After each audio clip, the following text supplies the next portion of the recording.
Just how twisted is the Ant King? He didn't even wait to be born naturally. He ripped open the queen's stomach and forced his way out. As the queen screamed in agony, he didn't hesitate for a second. Everyone rushed over after hearing the noise, only to find a terrifying new life form standing there. That was the Ant King. The doctor arrived moments later, took one look at the queen's critical condition, and rushed in to save her, but the king killed him on the spot. Just to test his subordinate's loyalty, the king ordered Colt to clean his tail, but Colt was a commander, and he had no intention of doing it. An old turtle stepped in to smooth things over. In the next second, his head was separated from his body. Colt had no choice but to obey. He carefully and gently wiped the tail clean, but when he looked up, what he saw shook him to his core. The king was eating a corpse, and casually said it tasted awful. The commanders fell into panic. Luckily, the king's royal guards arrived right on time, saying his meal was already prepared. Only after the king left with them did everyone rush to check on the queen, but her condition was beyond saving. Multiple organs were severely damaged. No normal treatment could save her. Watching her barely cling to life, Colt decided to ask the cat girl for help. 生まれちゃったらさ、彼女は僕らには関係ないんだ。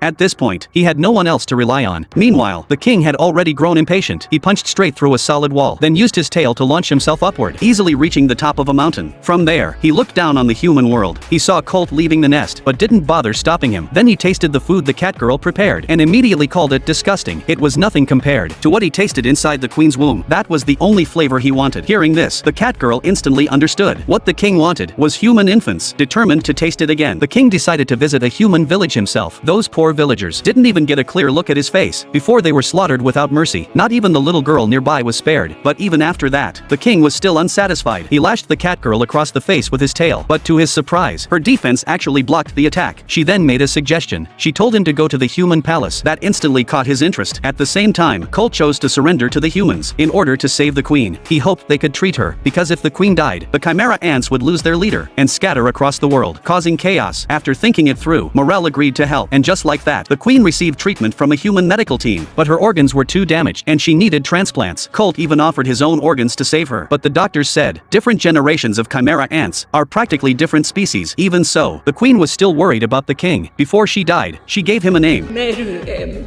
すべてを照らす光、意味です。 But right at that moment, Colt noticed a faint new life stirring inside her body. He carefully reached in, and what he found was a baby, smaller than his thumb.